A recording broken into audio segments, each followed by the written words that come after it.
teman-teman, jumpa lagi dengan saya Dr. Tony Setiobudi, spesialis bedah tulang dan bedah tulang belakang di Mount Elizabeth Hospital, Singapura.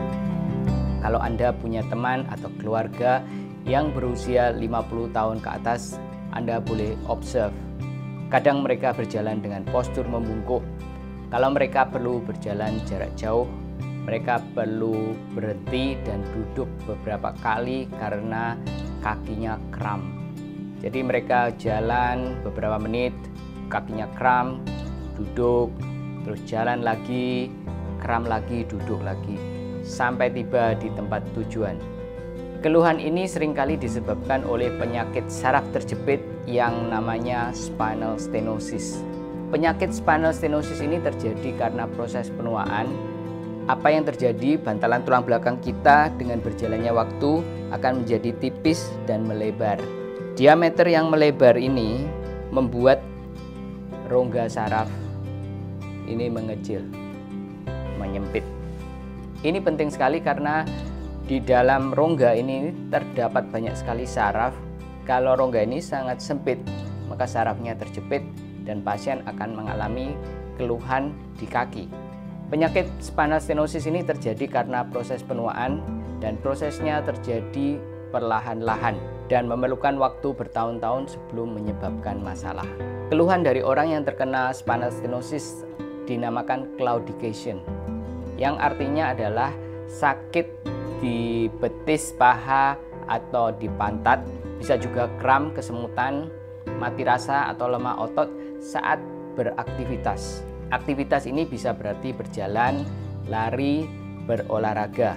Saat beristirahat, pasien ini tidak mengalami keluhan apapun, tidak ada sakit, tetapi saat berjalan beberapa menit, pasien ini akan mengalami kram atau sakit di betis, paha, dan pantat. Dan mereka harus cari tempat duduk supaya rasa sakit ini berkurang. Karena pada posisi duduk atau membungkuk ini dapat memperlebar rongga saraf tulang belakang. Keluhan ini sekali lagi dinamakan claudication, bukan sciatica. Kalau sciatica, sakit menjalar ke kaki secara terus-menerus.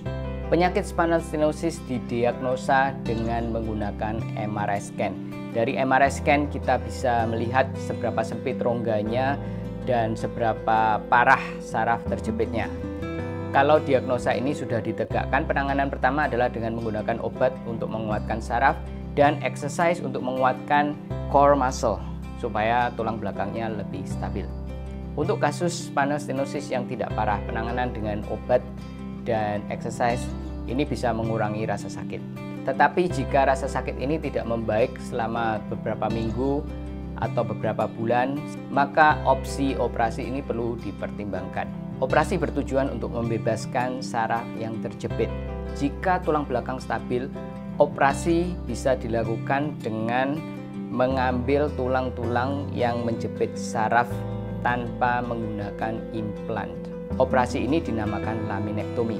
Rongga tulang belakang kita ini seperti ring dan bagian belakang ini dinamakan lamina. Operasi dilakukan dengan membuka ring dengan mengambil bagian yang bernama lamina. Nah, inilah kenapa dinamakan laminektomi. Tetapi jika tulang belakang tidak stabil, operasi laminektomi ini harus ditambah dengan menggunakan rod and screw atau implan untuk menyambung ruas tulang belakang yang dioperasi. Operasi ini namanya decompression and fusion atau laminektomi and fusion. Anda bisa berkonsultasi dengan dokter Anda untuk mengetahui treatment apa yang paling tepat untuk Anda. Semoga video ini berguna bagi kalian semuanya. Bagi yang baru, untuk YouTube channel saya bisa subscribe. Anda bisa klik like video ini jika Anda suka dan share ke teman-teman yang lain. Terima kasih semuanya sudah mendengarkan dan sampai jumpa di video yang akan datang. Bye-bye.